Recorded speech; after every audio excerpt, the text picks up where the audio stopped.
اگر ہمارے بچے ہمارے فیوچر ہیں، اگر یہ اچھے ایجوکیشن نہیں لیں گے،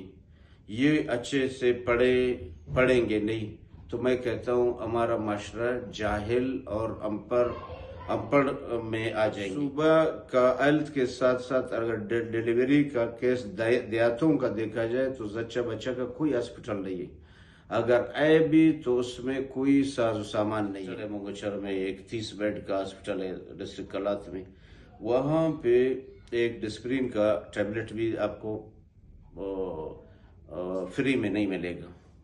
اور ڈاکٹروں کا حالت ایسی ہے کہ وہاں سیاسی سارے اپروچ ہیں۔ صحت مند معاشرے کے لیے، ایک آگے جانے والے معاشرے کے لیے، ایک ترقی یافتہ معاشرے کے لیے بہترین صحت کی ضرورت ہے۔ ہمارے اسلام آباد کے صافی حضرات، مجھے خوشی ہوا کہ آپ لوگوں نے ہمیں موقع دیا، اور ہمیں پسماندہ علاقہ ہے، یعنی ہم بیکورڈ کہے کلات، بیسک میں کلات سے بلیم کرتا ہوں، اور میرا GY جمعیت علماء اسلام سے سیاسی آغاز ہے، PB 36 سے جو ہے نا میرا الیکشن ہونی ہے انشاءاللہ 9 فروری کو۔ تو اس حوالے سے کلات کی پسماندگی کے حوالے سے میں بات کرتا ہوں کہ وہاں پہ اگر سب سے پہلے حق بنتی ہے تو میں کہتا ہوں ہیلتھ جو ہے نا ایک صحت مند معاشرے کے لیے، ایک آگے جانے والے معاشرے کے لیے، ایک ترقی یافتہ معاشرے کے لیے بہترین صحت کی ضرورت ہے۔ وہاں پہ صحت کس چیز سے آ جاتی ہے؟ تو صحت سب سے پہلے ہمارا پانی، صاف شفاف ستھرا پانی ہمیں ملے، میسر ہو، تاکہ ہم اچھا سا صحت مند معاشرے میں رہنے کے قابل رہیں۔ اس کے علاوہ وہاں پہ ہیلتھ کا ایشوز بہت زیادہ ہے۔ جو سٹی کا میں بات کروں، دیہاتوں کا 80% آبادی دیہاتوں کا ہے، اور 20% آبادی وہاں سٹی کا ہے۔ بیسک کلات کو دیکھے یا ایک 15-12% منگچر کا سٹی کا آبادی ہے۔ تو اس حوالے سے اگر دیکھا جائے تو میں کہتا ہوں کہ وہاں پہ 16 بیڈ کا کہ ہاسپٹل ہے منگچر میں، ایک 30 بیڈ کا ہاسپٹل ہے ڈسٹرکٹ کلات میں، وہاں پہ ایک ڈسپرین کا ٹیبلٹ بھی آپ کو فری میں نہیں ملے گا، اور ڈاکٹروں کا حالت ایسی ہے کہ وہاں سیاسی سارے اپروچ ہیں۔ تو جب سیاست انوالو ہو ہیلتھ میں، تو میں کہتا ہوں کہ ہمیں پھر صحت کے لیے، جینے کے لیے بھی اگر سیاست انوالو ہے کہ مخالف کو ٹریٹمنٹ نہیں ملے گا، مخالف کو دوا نہیں ملے گا، تو میں کہتا ہوں ایک المیہ ہے، اور عدم توجہ کا شکار ہے ہمارا ہیلتھ۔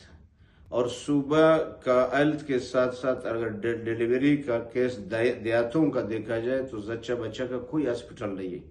اگر ہے بھی تو اس میں کوئی ساز و سامان نہیں ہے، اور اتنے اموات جب ہوتے ہیں یقیناً میں آپ کو بتاؤں کہ دل دکانے والی بات ہے۔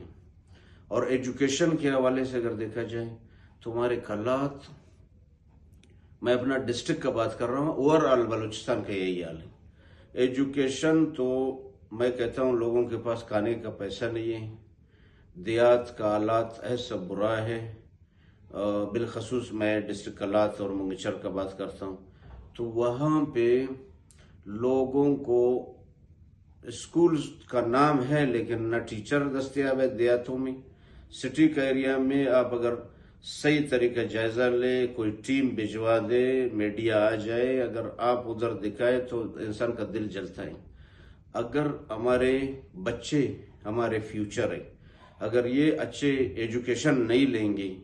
یہ اچھے سے پڑھیں گے نہیں، تو میں کہتا ہوں ہمارا معاشرہ جاہل اور ان پڑھ میں آ جائیں گے۔ تو اس صدی میں، کمپٹیشن کے دور میں، اگر ہمیں اچھی اسکول کا سہولت نہیں ملے گی، ہمارے ٹیچر سیاستوں میں جائیں گے، ہمارے ٹیچر اور ہمارے آفیسرز کے تصویر پوسٹروں میں لگے ہوں گے سیاسی، تو میں کہتا ہوں کہ پھر ایک بہت بڑا جنگ، تو ایک تباہی ہے، یعنی ایک جنگ جو ایٹمی جنگ سے بھی بدتر عالمیہ بنے گا۔ تو میرا بالخصوص میں اس کا ذمہ دار ماضی کی حکومتیں جتنے بھی انہوں نے جس کا وابستگی ایجوکیشن سے یا جس کا وابستگی فرض منصب اس علت سے، میں کہتا ہوں وہ ان کی برابر کے شریک ہے۔ اللہ کو تو ویسے جواب دینی ہے، لیکن یہ پوری قوم کو جائل اور بیمار کرنے میں ہمارے صوبائی حکومت کی آتی ہے۔ ہمیں سمجھ نہیں آ رہا ہے کہ یہ فنڈ کہاں جا رہے ہیں۔ تو میرا کہنے کا مقصد یہ ہے کہ انشاءاللہ تعالی اللہ تعالیٰ ہمیں موقع دے گا، ہم اپنا ڈسٹرکٹ کو ایک رول ماڈل بنائیں گے۔ بالخصوص کلات میں گیس کا ایشو ہے، گیس نہ ہونے کی وجہ سے جو کچھ مڈل کلاس کے لوگ وہ مائگریشن کر کے اب چوکی اور مختلف گرم علاقوں کے لیے رخ کرتے ہیں۔